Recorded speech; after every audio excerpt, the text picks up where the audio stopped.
Good day, grade 12 learners, and welcome to today's English home language lesson. My name is Bosh Suchit, and this lesson is proudly brought to you by the Department of Education, the Gauteng Department of Education, in collaboration with the Cybono Discovery Center. Now, grade 12s, your prelims are around the corner, and I'm sure the nerves are, starting to set in. But I just want to say to you, please remain calm.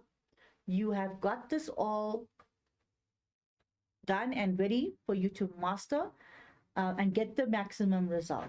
All you need to do is to go back, revise what you've learned, pick up on the hints that are given to you during these sessions as well as in class, and then go and write your exams. All right. So I know it's starting around the 26th, 25th of August already. So we are already in the first week of August, done and dusted already. So you have limited time to get things done.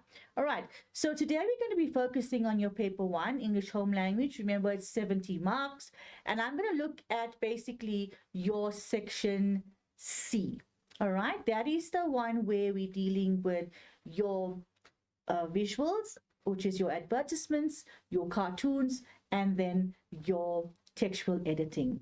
Now, grade 12s, remember that it's very important when we're looking at the section C that we remember we got to know the differences between the techniques, the meta language that's used, as well as then the guiding principles that we need to take note of. All right, and I'm going to point out those things to you today and make sure you go back and refresh your memories about this.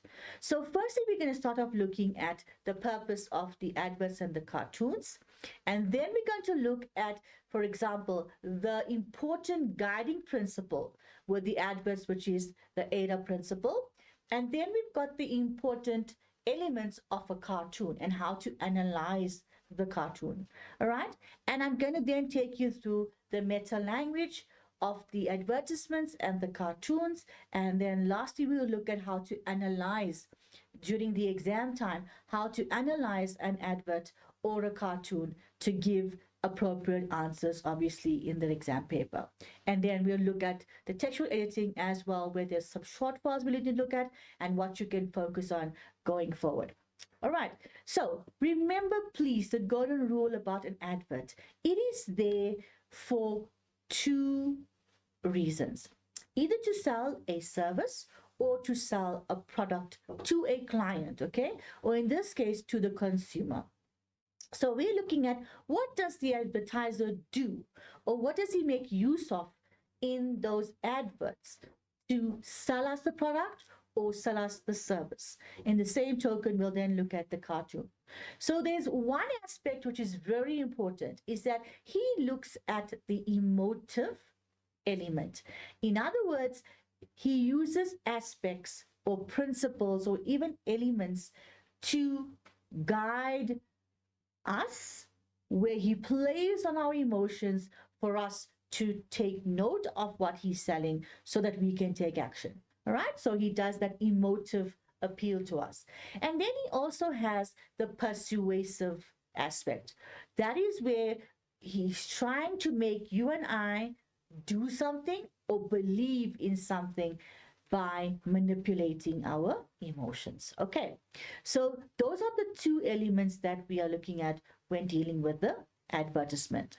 So the guiding principle on AIDA is, on advertisements is the AIDA principle, and it is a principle.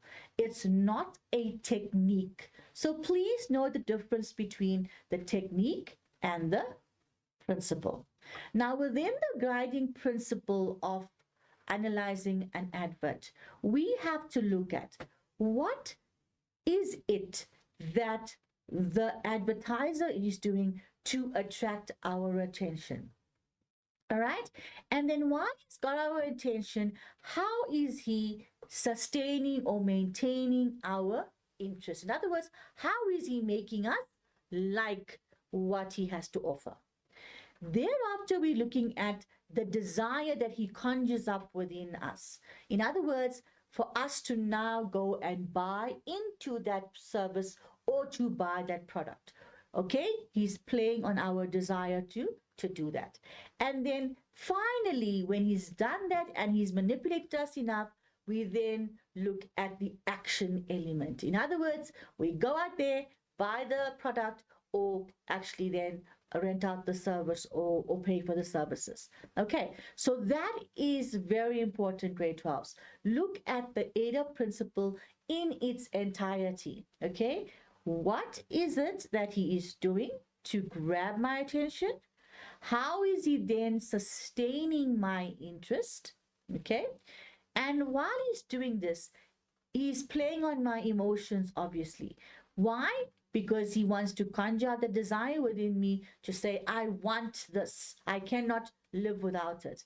And thereafter, he's got us in his spider web, so to say, and then we go out and take the action and buy into that idea or that product. Okay, so that is what we're looking at. And then in the real world, where we have businesses who are marketing their products, they are looking at, for example, prospects become aware of your brand or products. In other words, the consumer, you and I, become aware of that product. Okay, then within that aspect of the interest, they are making us more curious to buy that product or that service. And then desire, again, where they again looking at our inclination to go and buy this thing, and then when we finally go and purchase that particular item. Okay, so let's look at it in terms of what happens on each guiding principle. So with the attention, the A, it is usually having some very odd or unusual images. Now, if you look at this image in front of you right now on the screen, you will see there's obviously the physical being of the person lying on the bed. Okay, while he's sleeping, he is now having what we call the dream. So he's imagining certain things.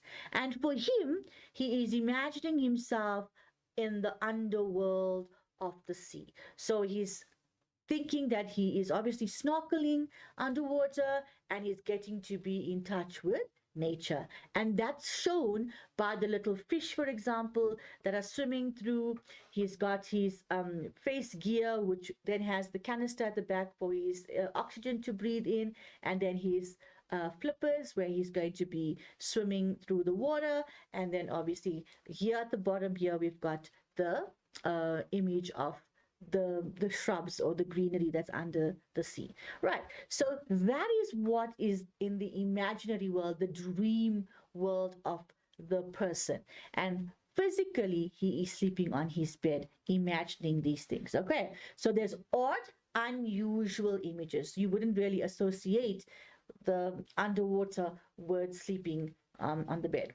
Right, then there's the catchy phrase, for example, which is in this case, wake up to the adventure inside you. So in other words, it's saying, okay, I'm waking up, but I should be then alert and awake and my eyes are open.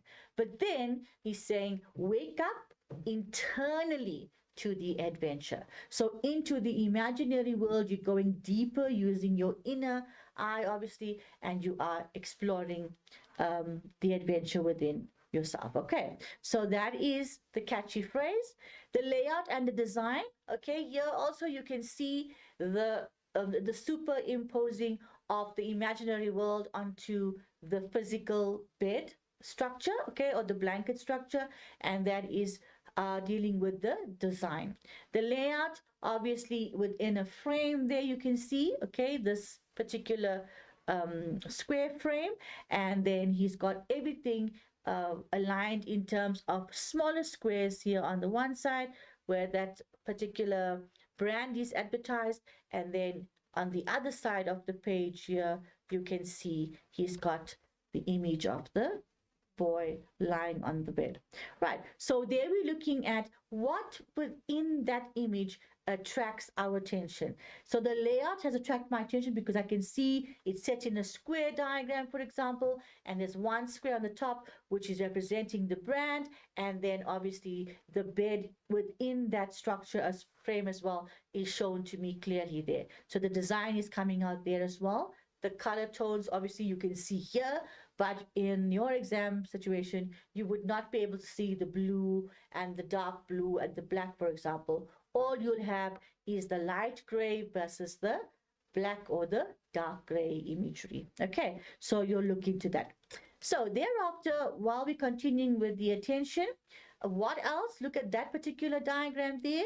Okay, quite a strange diagram of a woman's face where her mouth is open and there's traffic flowing through. Very odd. But if you're thinking about the stereotypes in society, you would say, okay, well, it's sort of like where they say women are always talking. They do not keep quiet. Their mouth's always open. So here there's traffic in terms of a physical car being shown driving through, but it could be obviously the words that are spoken by a female. So literal versus in the figurative sense, all right? And then look at that statement at the top which says, all you can eat, rest, stop. Okay, again, all that you can take in is where you can stop at this particular brand, which is Clamines, for example, and then you would then be able to buy into the products that has been sold there. Right, so sorry, it's called Old Timer, not Clamines. Old Timer, which is a Austrian chain of motorway rest stops. In other words, like we have the engine one stops or the BP one stops, this is the Austrian one where you can stop and get all of the essentials that you need to carry on with your journey. And that is represented by the mouth of the female driving into the drive-through, for example, or into that particular garage, buying your stuff and driving out. Okay, so that's all to deal with how they grab our attention. Now that they've got our attention, how do they sustain our interest? So here there's two things or two ways of doing it. Firstly, we are engaging with the visual techniques. Now remember, we're talking techniques here, which is the visual effects. In other words, what are you seeing that attracts your attention?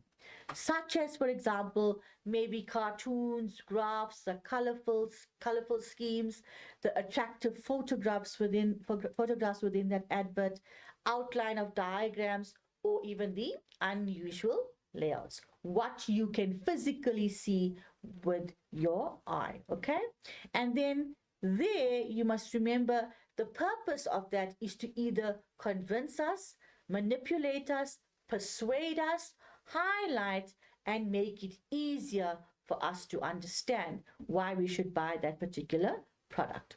Okay, then the next thing with regards to the interest is the following. They are now going to play on our emotions and they would make us want to do something.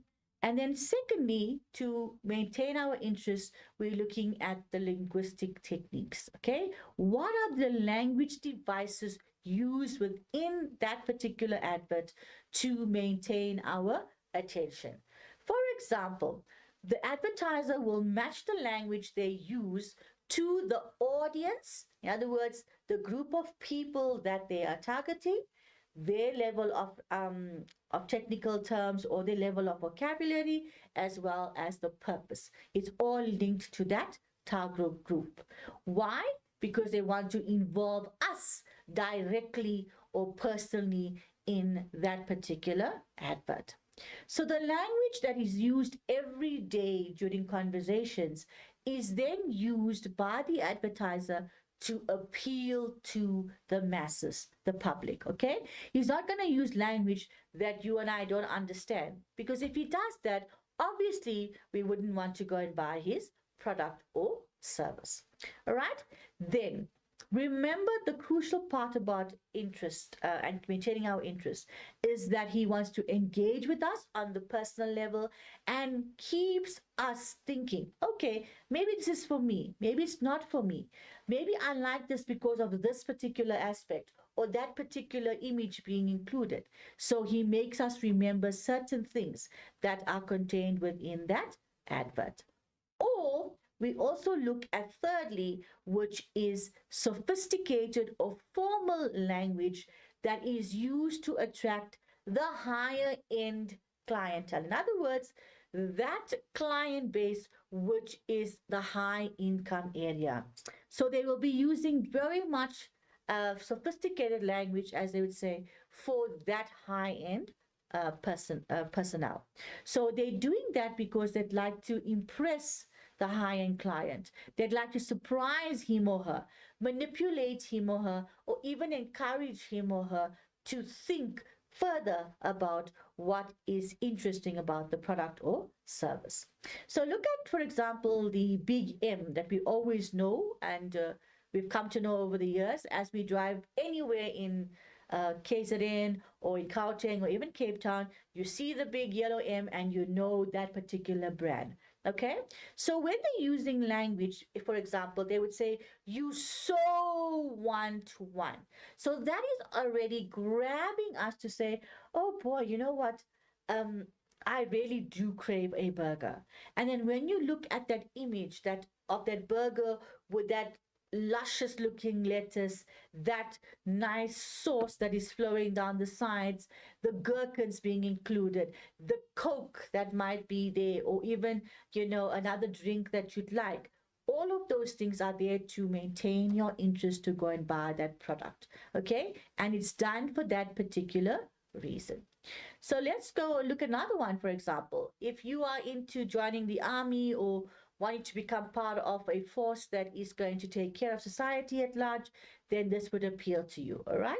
I want you. Notice that the word you is underlined in red, okay?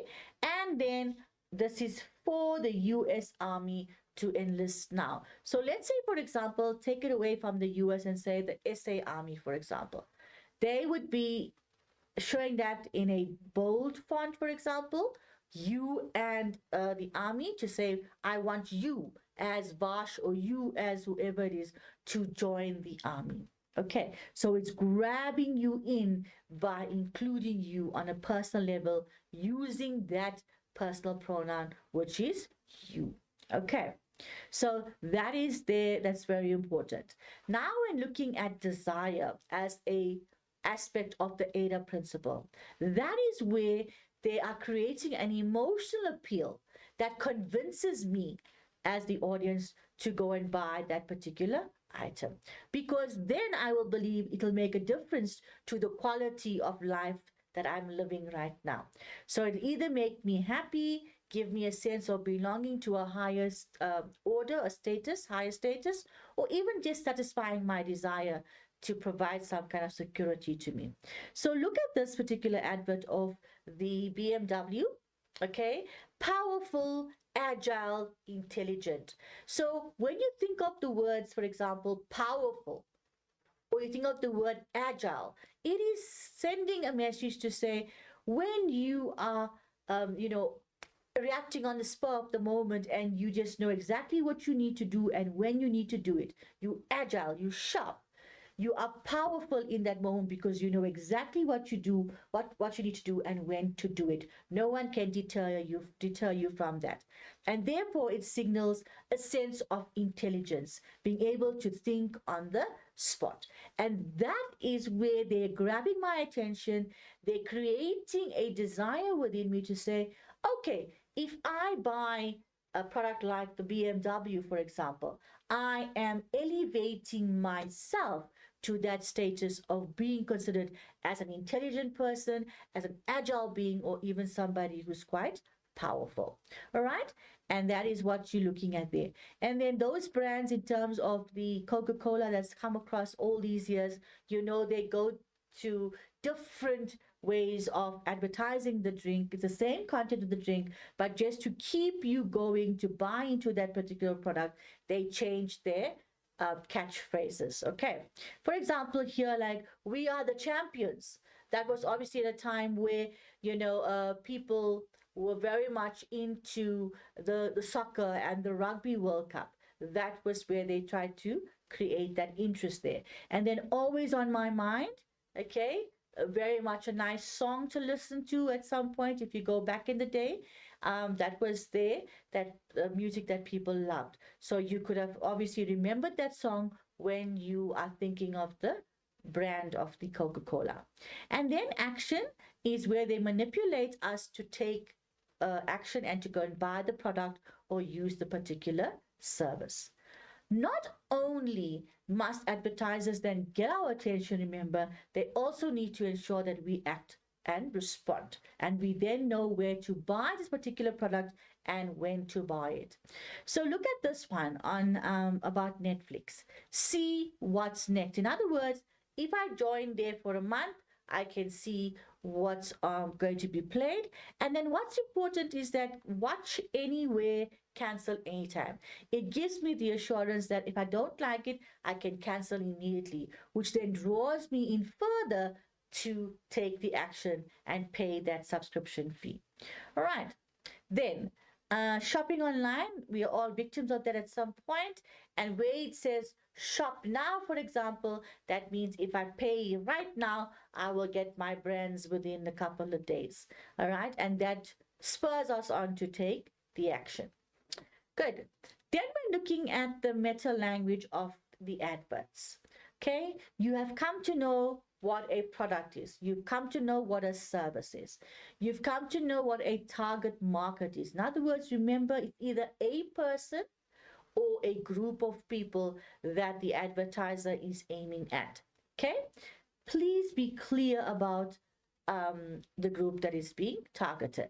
Then the brand is obviously the name of the service or the product being sold. And the slogan, we all know, is that catchphrase that is going to draw us in.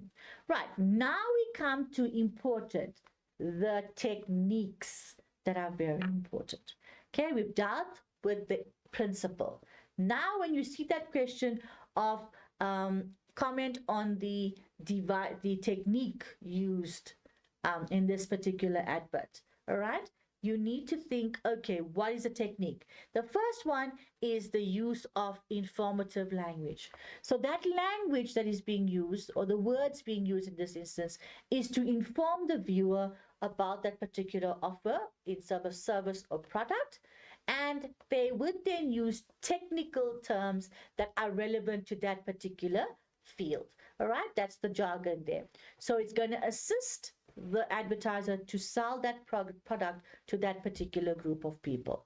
Then you've got the other technique of informal language. In other words, language that is less sophisticated, used every day, simple sentences, and that's where your colloquialism and slang comes in. All right. The other technique is then the emotive language technique. That's the language devices used to appeal to our emotions. It's persuasive. Okay, and then the figurative language, taking us from the point of what the literal words are meaning, the literal meaning of the words, to the figurative meaning of the words, or an implied meaning, right? And there you're going to be looking at what is it that he says in that particular advert to captivate my interest. Okay, so grade 12s, how do you analyze an advert? Firstly, please, when you get the advert, break it down in terms of what we want you to look at. The first thing is to identify the slogan, okay? In other words, that phrase that is there that makes us want to buy the product. It grabs our attention. Then we want you to look at the techniques of the facial expression versus the body language, okay? That is very important because it shows us either the person in that particular advert is warming up or is taken aback by this particular product or is very much an ambassador of the product, or it may show that really he or she is not very impressed with the results of buying that product, okay? And hopefully you've realized that people advertise certain things because they want you to buy into it, because it's given them a positive result, okay? And then the product is obviously the actual product being sold, the actual tangible thing being sold, all right? And then the product information here is contained in the body copy, where it then incorporates aspects like, techniques such as the font. Is it bolded font? Is it a particular, curly or a calligraphy font being used? Look at the size of the font. Okay, is it a small font or a large font, a bold font, italics font, for example? Look at then the logo, which is also important here at the bottom of the screen. That has to be relevant to the advert, that the concept that is being advertised. So you're looking for what is the message of this particular advert, and what are the emotive words that the advertiser has used. Has he then identified clearly to the way of using these words his target audience? And can you see the visual clues that are in that particular image that are supporting the fact that we need to go and buy that product, versus the verbal cues, which is the actual words of the particular text, right? And then when we're looking at these aspects, please remember to look at the following points. When you're describing what's happening within the advertisement, you are saying what type of visual is being used and what are the details that I am seeing. Based on that, I am then taking what I literally see and attach a connotative meaning to that. And then while doing that, establishing who the intended audience is. And while I'm doing that, I am evaluating whether this advert is done appropriately or not. In other words, while he is advertising these things to me, what is the impact on me as the audience? Is it an effective impact or a non-effective one? Okay. And do I then agree that this product or the way in which this product has been advertised will yield the results that he or she is talking about? Okay, and then when you get it an advert in the exams, how do you go about looking at it? So here's the example that appeared in the NSC exam previously, and it was about bullying. And I've done this with you prior in terms of looking at concepts like cyberbullying, aspects of unemployment, all of those things. You need to look at those current topics, okay, that are happening in the life that you are living. So bullying has become a huge problem in society, name it from physical bullying to cyberbullying. Now, this particular advert is talking about bullying, which is persistent, intimidating, humiliating behavior which attempts to undermine someone. So that's the definition of bullying.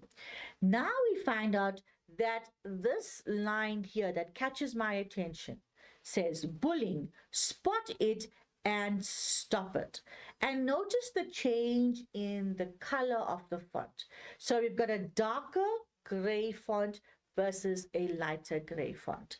Okay, that is saying that it's important to know it exists, that spot it first. And while you have spotted it, try and then stop it, okay? Because if you cannot see that it is actually bullying, how are you going to rectify it, is the question, all right? So the emphasis is to spot the bullying act first and then try and stop it.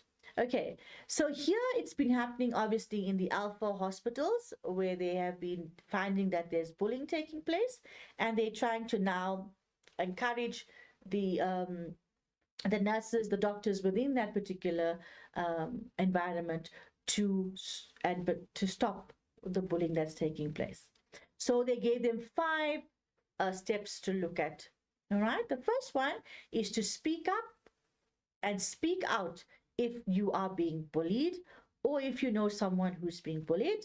Then speak to the HR manager on duty or whoever is there to as a supportive role to help you find the way through, and then make a formal complaint to the line manager, who would then try and sort out the problem and then raise the issue with the CEO via the staff feedback website. So that is giving them the steps to take to stop the bullying once they have spotted it. Okay, so this entire advert is talking about that. Now look at this other aspect, the layout of this advert. What is it that's grabbing my attention? Firstly, what's grabbing my attention is the fact that there is a large overarched arm that is controlling the movements of a person below it. Okay, how do we see that? We're looking at the strings here. That is obviously the strings are there to show the movements of the particular the particular puppet that is being interfered with. All right, and then here we've got the puppet who has broken free from the strings of the puppeteer, and now he has freed himself from what? Bullying. So that is just how we have looked at breaking down this advert to find meaning. All right, so he's tried to stop the bullying altogether. Now, the question in the exam was 3.1. Account for the tone of the headline, bullying spotted, and stop it. So we're looking at two aspects, the tone, and we're going to obviously account for it. Why is it there? All right, so the tone is firstly a commanding tone. It is compelling me, it's urging me, it's making me want to act on the instruction, which is basically to note that I've seen the bullying happening, and now I need to report it so that I break that cycle of bullying. So firstly, we get a mark for identifying the tone, and a second mark for the explanation of that. And that's how you would answer an entry-level question for that bullying one. All right, then 3.2 says discuss the suitability of the illustration in the text in conveying the message of the advertiser. So we want a discussion, and we're looking at the suitability of the imagery that is shown there in line with the message. So there's three aspects. So firstly, you're going to look at the idea of the puppet versus the puppeteer. Okay, so the puppeteer is the bully and the puppet is the victim of the bullying. Now, by thinking about it, you would say that a puppet will act out exactly as the puppeteer wants him to. But if you're going to break away from the cycle of bullying, what you're going to say you're going to do is to break away the strings from acting like he or she wants you to.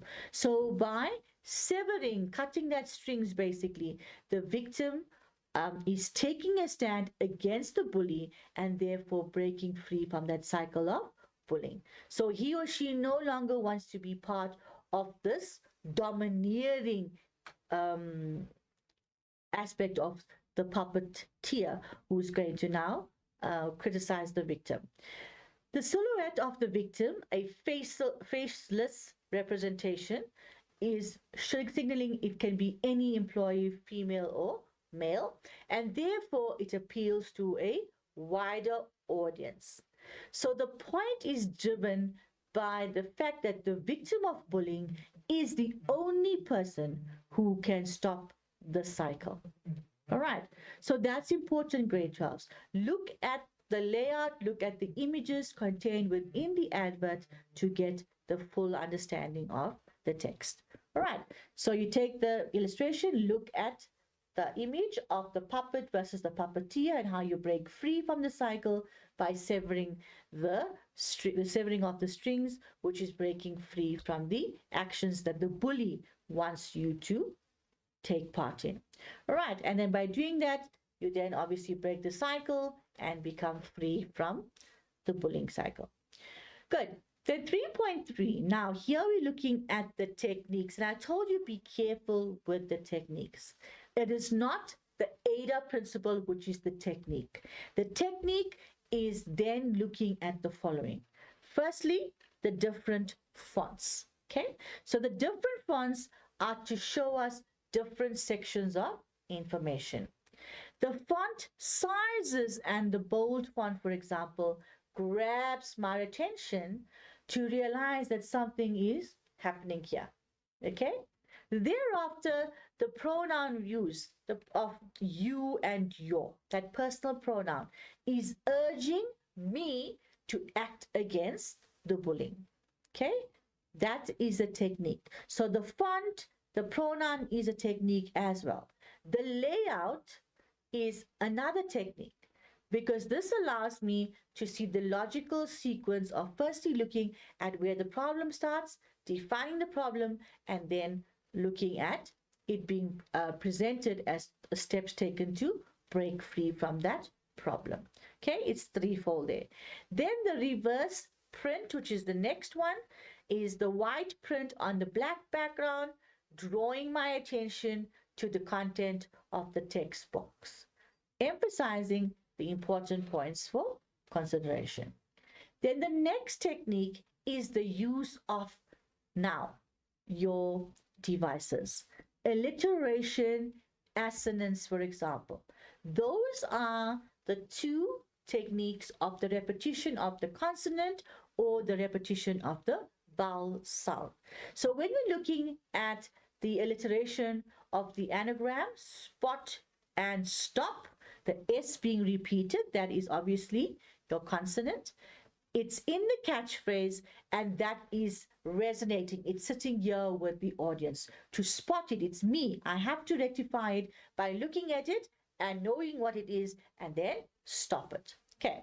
Thereafter, the assonance is then the repetition of the vowel, which is then helping us to look at the internal rhyme scheme or rhythm of the headline. All right, making it smooth and flowing throughout. So that is the other two devices. The next one to look at is the technique of repetition. Repetition of the word speak, reinforcing the persuasive impact of the advert. So you keep on saying something or a word being used repeatedly would then grab my attention and interfere with my emotions, persuading me to go on and buy into it. The exclamation mark, which is now the other technique, the punctuation mark, okay, in the headline creates a sense of urgency. It's like, do it now, okay? That's important. And then the next thing is the emotive diction, the use of the words, the emotive words here, which is juxtaposing the ideal situation. For example, our hospital, dignity, respect. That is now contrasted with the reality of bullying, which is persistent, intimidating, humiliating behavior. Okay, so that must be looked at as well, the use of the words in the text. Okay, so for 3 marks, grade 12s, you have to identify the technique, explain it in the context that it is being used, and then make a comment of how it is then used effectively. And that would give you the 3 marks. Right, then you are definitely going to see 2 language questions within the text. The first one here, for example, is about the synonym. So you need to know synonym, homonym, antonym, all of those things, noun, verb, auxiliary verb, everything like that within an advertisement. So provide a suitable synonym for the word intimidating in context. So these are the only accepted ones, which is threatening, menacing, frightening, which is going to be accepted as an alternative. So that's a non-negotiable language mark that you can get there. And if you then look at the next question, raise the issue on the staff feedback website. The question was provide the part of speech for staff in the sentence above. Now you must say whether it's an adjective, a noun, a verb, auxiliary verb, all those terms. And obviously in this case, it is the adjective. It's describing what you must do. All right. Good. Then we've got the cartoons. And I'm going to take a break for a minute here and I'm going to come back after this short break.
Right, welcome back, grade 12. So we're looking at your paper one.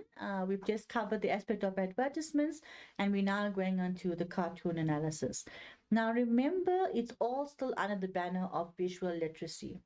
And you should be knowing by now that the cartoon is a piece of art that is there to make us laugh, and it has a purpose, okay?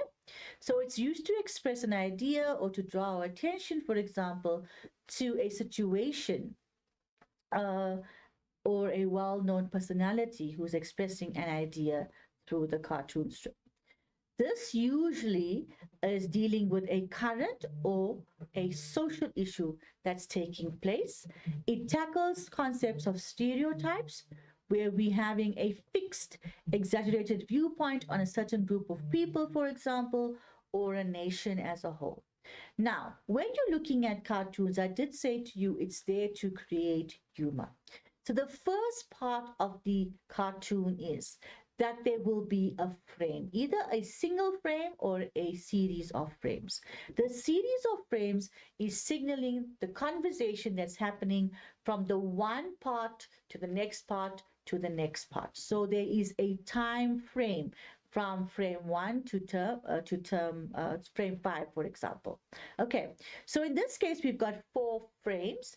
And then there's also another aspect which we're looking at, which is the movement lines, which is these ones here. This aspect like this and like that, okay?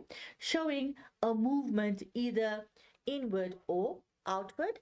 But in this case, we've got them going like this, all right?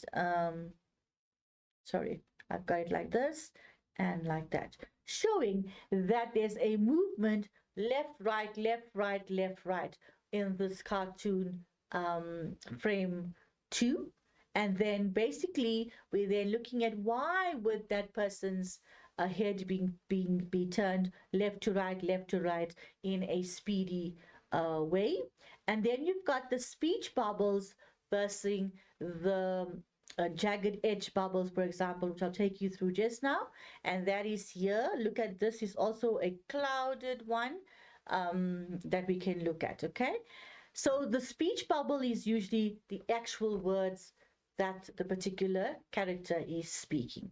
Right, and then you've got the setting, which will be images of what is happening in that immediate area of where the characters are. All right, and in this case, in frame 2, you can see this lady, which in this case is a mother. She's been busy with all of her household chores, and it is a lot for her to contend with. Okay, so if you look at frame 1, you'd see she says hello, and then on the other side is basically hi Ntombi, it's Emma, got time to go for coffee. And now it's obviously the mother that is been speaking to her friend, and they want to go for coffee and have a little date out. But then the mother realizes, whoa, after looking left, right, and center, basically in a hide reaction, she realizes she has a lot to do. Right, then in frame 3, actually notice the ellipsis. Ellipsis again. No, I don't. So she's obviously had the ellipsis there to signal there's more information coming after those 3 dots, the ellipsis. And then in the 4th frame, I'll meet you at Kathy's coffee in 30 minutes. And all of a sudden, she's rushed through everything and she's ready to go in 30 minutes for the coffee. And that is where the humor is created. What for the mother a few moments ago was like in an hysterical fit because she has so much to do, suddenly she just quickly puts everything in order or just pushes everything away, and then her coffee date becomes more important. All right, so the facial expressions, what you see happening in on the face in terms of the smile maybe, or the wide open eyes, the closed eyes, for example, the nose in a particular formation. All right, the eyelids moving up and down, that kind of thing. And then obviously the body language, where you can see she's holding her phone far away from her, thinking, oof, can I really do this? And then in the 3rd frame, close to her ears, wide open eyes, obviously then now showing a different body language and the facial expression there. And then in the final frame, she's ready to go. Okay, positive movements towards going out. Right. Then the basic structure of the cartoons are the following. So the first thing is that you will have a text box. A text box is usually where the scene is being set out for the action to follow. Then you have the frame, which I've shown to you, from frame 1 to frame 4, for example, which is normally in the shape of a square. And that is building the sense of time and space. So it's happening within a time frame. Then we have the gutter, which is basically the space between frame 1 and frame 2 and frame 2 and frame 3. Okay, that space is for us to fill in the gap. In other words, we should create in our heads certain assumptions of what's going to happen next, or in the panels to come, the frames to come. Thereafter, we've got the next aspect of the structure, which is the characters, which are the actual fictional people around which the conversation or events are taking place. And then the punchline is the final line of the joke, which consists of the last few words of a story, and then we draw you in and we basically leave you with the punchline to create humor. All right, so in this instance, look at the little puppy here. He is obviously playing with his ball and he's enjoying it, and all of a sudden, boink, boink, boink, and it smashes the bird, and then he's like, I killed it. So he was looking to have fun and play with the bird. However, in the instance of the third frame, boink, it smashes the bird, and the bird actually then dies in the last frame. Right, so that is where it's trying to show some kind of humor to you. Then we've got the speech bubbles that I spoke to you about. The first one is the speech bubble, the direct words of the character.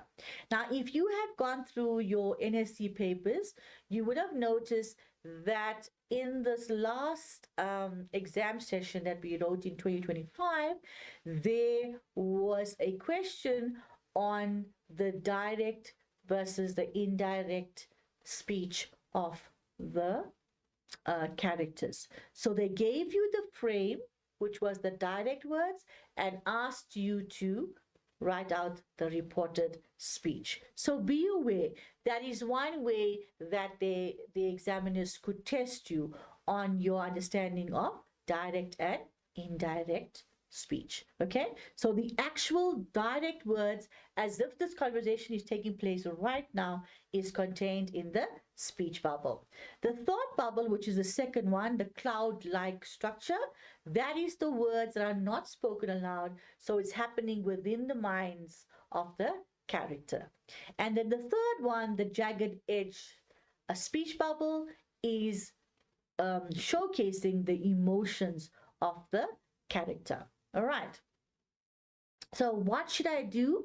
There, for example, exclamation mark, question mark shows the uncertainty, and it's shown like a star, for example, in each of the that speech bubble, showing that he's very confused on where to go from here.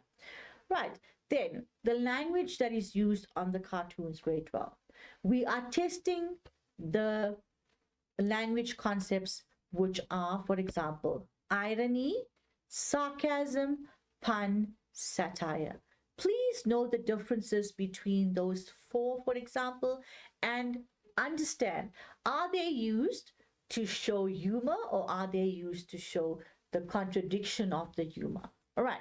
So, for example, irony, in this case of language being used for cartoons, is a strange, funny, or sad situation in which things happen the opposite way to what you would expect. So in some ways, it can show a certain amount of humor that is taking place in the cartoon. The sarcasm is to say something or to write the opposite of what you mean, or speaking in a way intended to make someone feel as if they are a bit stupid, or to show them that you feel angry about something. All right, so that again is to cause a certain amount of harm to the recipient. The pun has that humorous sense where we've got that play on the words and it gives off different meanings, so two meanings of the words. And in this instance, the same sound, but they have a different meaning altogether of what is being indicated. And then the satire is the use of humor in this instance to criticize someone, to judge someone or something and make them seem silly. So please go back and look at these four concepts when dealing with cartoons. Stereotypes I mentioned to you previously was the fact that we have a set idea, a preconceived idea of a group of people, and here we are now going to challenge it in the cartoon, and that's where the humor comes in. All right, versus your a caricature, for example, which is where we have a celebrity or a famous personality being represented in a funny way. So we take a feature of that person that is sort of unique to them and over enhance it or over exaggerate it so it becomes a bit humorous to look at. So the cartoonist achieves that by emphasizing certain features of the cartoon character, so that we can obviously then laugh about him or her interacting with the other character. Then we've got your body language, which gives information about how the character is feeling, his mood. So here we were looking at what is the position of the person's legs, his arms, for example, the position in that he is standing in relation to the other character in the frame, right? So if you look at the diagram here, you can see very much when people are crossing their arms or legs, it's signaling very much a closed off setup. So they're not willing to take into cognizance what you want to say. Whereas when somebody is very much having an open structure, like opening their hands out like that, they are showing a sense of honesty and willing to hear you for what you are worth and what you are saying, right? And then when someone is, for example, doing this, and while you're talking, they're rubbing their eyes and rubbing their head, it's usually showing that they're really not interested or they're very uneasy with what you are saying. And then when someone is always doing this with their nose, for example, besides the fact that they could be having a cold, the other instance is taken that they could possibly be lying to you. All right. And then when two characters, look at this one here, when two characters are turned away from each other, for example, or the one is turned inward and the other one turned outward, it is showing that he or she is not interested in what the other character is saying. All right. So these are the things you must look at when you're analyzing the body language of the characters. Then look at, for example, how you'd show a sense of helplessness. There are the both arms open to the sides, and the person's facial expression, look at his face, open mouth, for example, open eyes, showing like, I don't know what to do, that kind of expression, helplessness, okay, expression. Then you've got someone who's very angry, for example, again, elevated eyelids, hands on the side, that is your body language, showcasing like I've had enough with you, so I cannot take any more, showing the sense of anger being shown, right? Then the slouched arms here, for example, of this particular character, showing very much an almost arch structure where he or she is signaling a depressive state or a sad state by what has happened thus far. And then again with confusion, I did say to you also, very much now the open structure is going up into the air, like, what now? You know, this is craziness, confusion. All right. And then again, the eyes wide open, signaling that the person is very confused. Right. Then you've got that facial expression is about the tone of the character and about what is being said or is happening at a given point. Then look also for onomatopoeia. All right. The sound when you say boom is the same as the sound that you will hear, for example, when something explodes, or bang, right? When you do that, you can hear the sound of the bang, yes, but when you say the word bang, it should be similar to the sound of a bang when you have heard a fire from a gun being fired there, and the sound. Okay, then when you're looking at this in the exam setup, candidates, please look at the following questions in relation to, for example, what we are looking at now. When looking at the actions, ask yourself the questions. What is happening in this cartoon, and how is that action actually portrayed in the cartoon? So you'll start to look at the characters and what they're doing to each other and how they're doing that to each other, which will then give you a deeper understanding about the actions. Then the characters is obviously the two people, or the fictional people, talking to each other in the cartoon. So there you're going to ask yourself, what emotions are they communicating with each other through their facial expressions? What kind of communication are they also having in terms of their body language? Is the one interested in the conversation, or perhaps not interested in the conversation? Look at the structures and how they are maneuvering themselves around each other. And then what does the body language suggest about the relationship between the characters? Okay, are they impressed with each other, not impressed with each other? It will signal all of that when you look at the body setup, okay? Then the language. What words have been used, and how is the punctuation marks, for example, being used to suggest the emotion? Is there a shouting emotion coming out, or an anger, or a frustration emotion, or maybe a helplessness emotion being shown? The setting, I told you, is where the cartoon is taking place and what's happening, where and when it's taking place, and then obviously dealing with a particular social context that will be showcased in that particular frames. And then stereotypes versus the symbols. You're going to ask yourself, for example, have they made use of any stereotypes? And if they had, what are they basically talking about here in relation to the stereotype? And then, has the cartoonist used any symbols to represent something else, for example? Okay, so when you're looking at the cartoons, please go back and take note of all of this. Remember, font is there for emphasis, showing the emphasis of certain words versus the other words, okay? The boldness will signal very important words. Speedy action is shown by the movement lines, the streaky lines of the character leaving the frame. The movement is indicated by the vertical, curved, diagonal lines. The punctuation marks, for example, there, look at the exclamation mark. That is obviously going to portray the emotions of the character in relation to the other character. Then look at the surrounding images, or that are there with the characters while they're interacting with each other. That signals my background and my setting for this particular cartoon. All right, so here's the one there that appeared also in an NSC paper with Peanuts, Good Old Charlie Brown. And here it's quite a long one of 10 frames.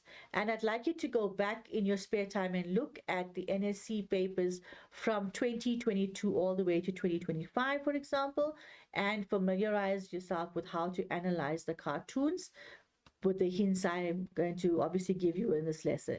So firstly, look at the frames. Remember, the gutter is showing the time frame between frame 1 and frame 2. So here's a Charlie Brown. He's been busy on his table, and then he gets up and moves to his bedroom, puts on his jacket, and he's obviously getting ready to go out because he's written something on a piece of paper. And in frame 3, he's on his way. Look at those lines there in the diagram, signaling that he's obviously moving in the direction towards the female character. Right, where you're going to be proud of me, Lucy, I've decided that this next year is going to be my year of decision. Notice the exclamation mark pointing to the fact that he's going to make an effort to make a decision this year. Right? This is a list of things in my life. Notice his smile in terms of his facial expression there, the wide smile, wide open mouth, the smile, that I'm going to correct. I'm going to be a better person. Notice it's all in capital letters, signaling that he's very much, you know, convinced that he's going to change his life for the better. And the exclamation mark again there, showing that movement towards that positive change. Not me. So look at her structure and his structure. He's looking towards her. She's turning forward, showing as if she's not even interested in what he is saying. I'm going to spend this whole year regretting the past. It's the only way, Charlie Brown. So she's not interested in changing anything about her life so far. And then notice here, there's no smile. Her facial expression very much straight-lipped. Her eyes, look at the side here of the movements of the eyes. It's got those lines showing that she's not moving from side to side. She's very much focused on just being sad and depressed. Her arms are also quite closed off here or crossed, showing that she's not really engaging in much. I'm going to cry over spilt milk and sigh over lost ones. Okay, so lost loves. So she's totally going to be fine with being depressed and sad and all by herself. Moving from that frame 6 to frame 7. Now notice both of the characters are facing forward, away from each other, not even engaging in a conversation with each other anymore. But Lucy says the following: it's a lot easier. It's too hard to improve. I tried it once. It drove me crazy. And notice the ellipsis, the punctuation marks there, all showing the thoughts coming after the first initial thought. So she has given up. She's defeated. She doesn't want to look any further. She's realized it's just the easier way out because I tried to do it before. It just didn't work. So she's fine with being where she is. And now look at the next frame 8 where it says, forget the future is my motto. Regret the past. Oh, how I regret the past. And now she's got a hand on the face and she's shaking her head like this and thinking, oh boy, this is the only way to get further. So Charlie Brown is nowhere near her in this instance. It's all focused on her as a character, and her her mindset is not to change anything. She's totally fine with regretting where she made the mistakes last time and not changing anything about it. Okay, no smile, closed off, blocking even her eyes from Charlie Brown. That's the body language shown to you there. And then in frame 9, they both again are in the frame, but again Charlie is engaging with her and she's disengaged from him, turning her back against him. Why did I do this? Why did I do that? Why? I regret it all. Now she's feeling all sorry for herself and saying she regrets it all and she's not going to change anything, obviously.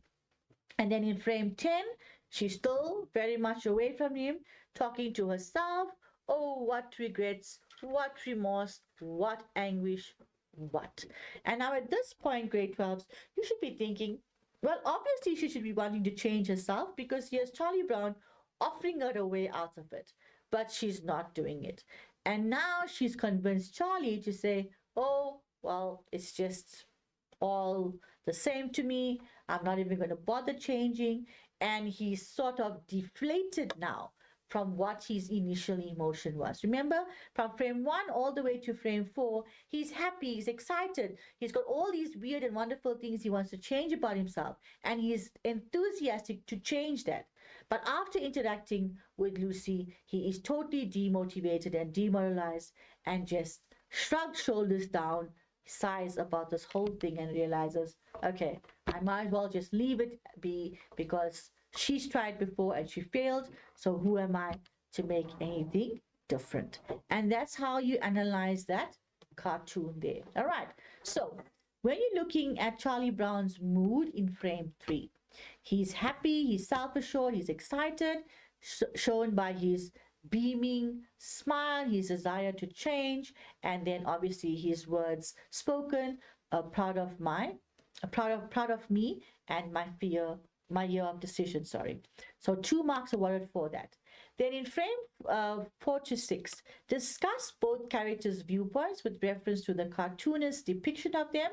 I've taken you through this already. You saw in frame 4, his viewpoint is that he's committed to being a better person and more decisive. That is shown by his smile and his bold stance. And then he's in the frame by himself. Lucy, however, has chosen to wallow in her self-pity and regret. This is looked at in frame 6, for example, frame 5, where she's got this outstretched arms in a despairing setup, and then her decision is further highlighted in frame 6 by her downturned mouth, no smile, remember, and the folded arms I told you about. So her verbal response is, I'm going to cry over spilt milk, reinforces the viewpoint that she really is not willing to change anything about herself. All right. Then 4.3, comment critically on the effectiveness of frame 10 in the context of the cartoon. Now here, grade 12 is a 3-marker question. You need to look at what is happening in frame 10 and break that entire frame down into each aspect that is being discussed. So the first part of it is the initial optimism in the frames leading up to frame 10 is showing his optimism. He abandons that in term 10, or the desire to be a better person, after interacting with Lucy's character, which is very much having this tragic outlook. So he is then unable to convince himself or Lucy that she should be changing herself to be a better person. And therefore that weakness comes in, which signals the anticlimax of the frame. And that's where you get your 3 marks for. Talking about his optimism and then being defeated by her attitude and his inability to convince himself and Lucy to change, showing that anticlimax. Okay? Or Charlie asks for the validation in frame 3, but is sidelined by Lucy's dominant and self-absorbed personality. And this then leads to the ironic conclusion that he is a victim of his own question, and then he just discards the paper in defeat. That's a very simplistic way of looking at it. But the one above that was definitely that higher order thinking that we'd like you to go through when looking at frame 10 in its entirety. Right, then frame 5, I just mentioned to you, remember, you can get the direct speech, now put it to indirect. Lucy said, I'm going to spend this whole year regretting the past, for 2 marks. Notice everything after the word said changes to the past tense. That was going to give you 1 mark. Going to spend that whole year regretting the past, giving us 2 marks for that answer. All right, then please remember, when you have the cartoon, look at the picture in its entirety and what draws your attention. Look at the character's body language, wanting to take on the world, for example, or to put things right, versus his or her facial expressions. Look at the type of language that is being used. Look at the punctuation marks that are there, for example, the ellipsis, showing that continuation of an idea to come. Focus at also when there's something being written in a bold font. Look at the setting versus the background. Look at what the viewer expects to happen and how that's overturned to create the humor in the final frame. And then obviously look at what was the cartoonist's intention. Please remember that this question is not definition based, but based on language usage. All right. So when we're using the apostrophe, the semicolon, the ellipsis, the hyphen, and the dash, that is usually linked to parenthesis, additional information. When we're looking at spelling errors, all right, now we've gone on to obviously question 5 here. Be aware of malapropism used here. When talking about active versus passive speech and direct versus indirect speech, look at the classic errors there that happens with that, okay? Tenses obviously are having a huge part to play there. three most prominent problems we find is there with the errors of concord, the participle being misrelated, and obviously the comma splice error. Look also at abbreviation, acronym, contractions. Please look at the function rather than identifying those particular aspects, okay? Then, explaining expressions in full must become very much a issue that you focus on. Example, to ruffle major feathers means to upset someone considerably. You have to provide a synonym or an antonym in context. Does the word fit in the context? Okay? Be aware of your mark allocation, please, for textual editing. It will always be between 1 and 2 marks, and therefore you have to satisfy all the requirements of that question. Highlight, make notes on your question paper about the language errors that you're finding that are deliberately put in there in question 5 to be corrected. Answer the questions in the order of preference and experience. Practice with old exam papers under your time conditions and make sure you actively manage your time effectively. Okay, so when we're looking at textual editing, read the text, have a sense of what's being said. Highlight the errors that you are finding.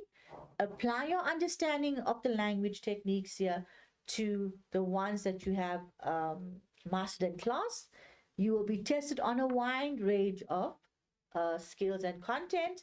The typical ones we're looking at, for example, is the punctuation marks like your apostrophe, your semicolon, your ellipsis, your hyphen, your dash, your parenthesis, spelling errors, correct the spelling error or the grammatical error within that sentence is usually that. Active versus passive, as I mentioned to you, concord, abbreviation, acronym, and contractions. Right? Then malapropism, please. Try reading the sentence out to yourself and you will hear the error. That's one important thing to do. So in your mind, obviously loudly, you're reading it out and you're trying to figure out where that error is before you change it. All right. Here's an example of your punctuation mark shown to you. The brackets, the two different brackets, exclamation, question mark, colon, semicolon, apostrophe, okay? Then you've got the ellipsis there, closed and open inverted commas, and then the full stop there, and the capital letter for the word period. So that's looking at just a few of the punctuation marks.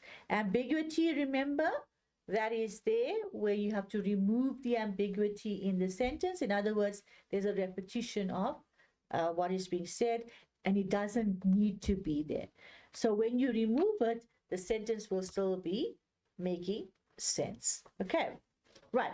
Then tautology and redundancy. Okay, here's the sound zzz, and then obviously the image there showcasing to you that the eyes are closed, that this particular character is asleep. Okay, redundancy, tautology, link there. Please look at it. Homophones, remember, they sound the same, but they are spelling. Their spelling is different and they're signaling two different things altogether. Okay, right. Look at that. Then malapropism, that's why it's called a bump bed, bunk bed, bump bed. All right. Look at that when you are studying as well. And then we've got the pun, the play on the words, toothpicks, toothpick, and pick can be referring to the toothpick, which is where you're going to obviously pick up the remains in within your teeth. All right, and then the picks here, P-I-C-S, is obviously the term we use to talk about pictures, all right, that we take out of each other. Then spoonerism, Fister-mantastic, okay, that's supposed to be Mr. Fantastic. That can you notice the difference in the way it's pronounced and the error that's there. Verbosity, you're too slow. You are very, very low in speed. Okay, you, the person I am addressing to, appear to have a low pace of acceleration when compared to myself. So avoid being verbose also when you are tackling paper 3. Okay, use the language in the appropriate sense of where it's supposed to be used. Again, another example there of redundancy and tautology for you. Oxymoron and onomatopoeia, please look at that. All right, paradox, all those things need to come out as well. Genuine fake watches, look at that. Obviously that doesn't make sense, eh? So you need to explain the oxymoron there. Now here's a list of what we looked at in 2018 all the way to 2022. Please go back and look at what has more or less appeared in the papers, and you will notice that you cannot spot and say this will always appear there, because there is a variation which is being tested purely because you have done various concepts in the study of the English language. So hopefully when you go back, you go over the last 5 years of paper 1, and you can figure out how to work with all of these language techniques, and that will then, language structures, and that will then allow you to get at least 6, 7 out of 10, if not 10 out of 10 for the language section. All right, so please, candidates, go back and learn how to deal with concord errors, tense errors, malapropism, direct speech, passive, active speech, homophone, contradictions. All of those things needs to be looked at, please. Right, remember for your terms, the malapropism is the mistaken use of a word in a place of similar sounding one, often with an amusing effect. Example, dance a flamingo instead of flamenco. So flamingo and flamenco, two different things, okay? Neologism, a newly coined word or expression. We're finding a lot of that coming into existence right now in the English language. Tautology, saying the same thing twice over in different words, generally considered to be a style mistake in style. Example, they arrived one after the other in succession.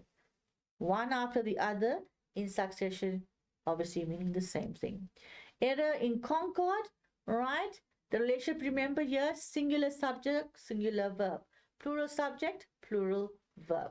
So the subject, who or what the sentence is about, and the verb in the sentence, what action is being done. You've got to make sure that it makes sense when you read the sentence. So to correct a concord error, one must always change the verb and not the subject. So they must agree with each other. Okay.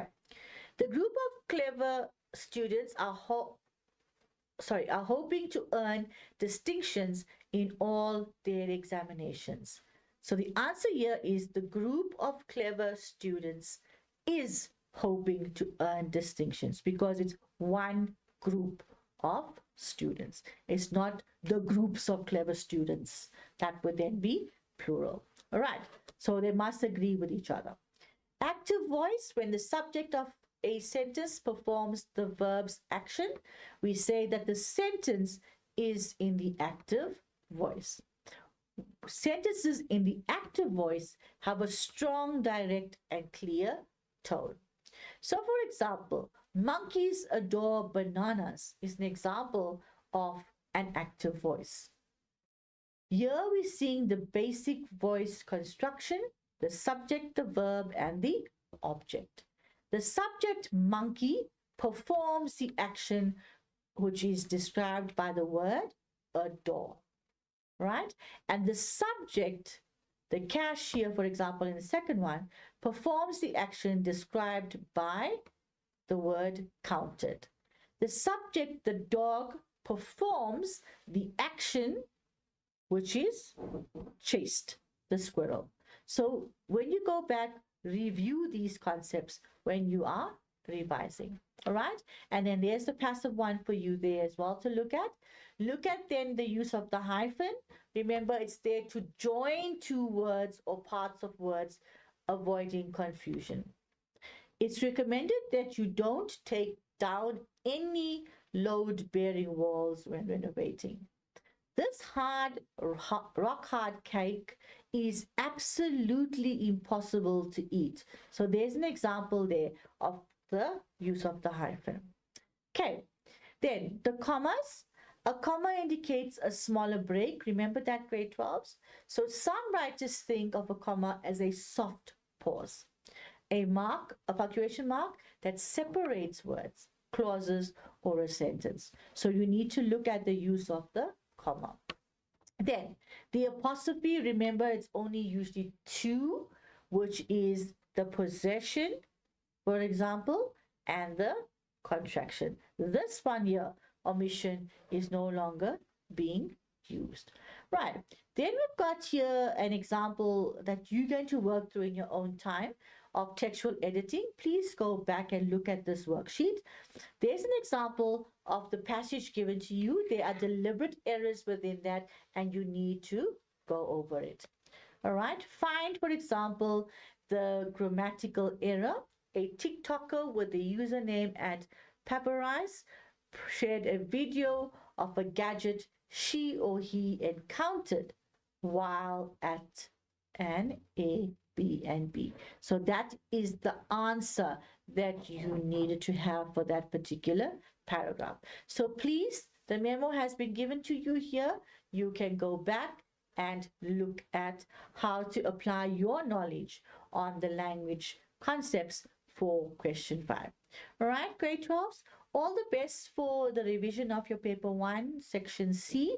I will be back in the next couple of weeks where we will delving a little bit more deeper into paper 1 and the aspects there remaining, and then paper 3 as well in preparation for the prelim examinations. Please join us again for another lesson during those times on Monday and every Monday going forward, and we will then take you through the English home language paper 1 and 3 and make sure you are ready for the prelim and then the final examinations. So thank you so much for watching this lesson this afternoon. See you next time, grade 12s, and until then, take care of yourself, take care of your health, and goodbye.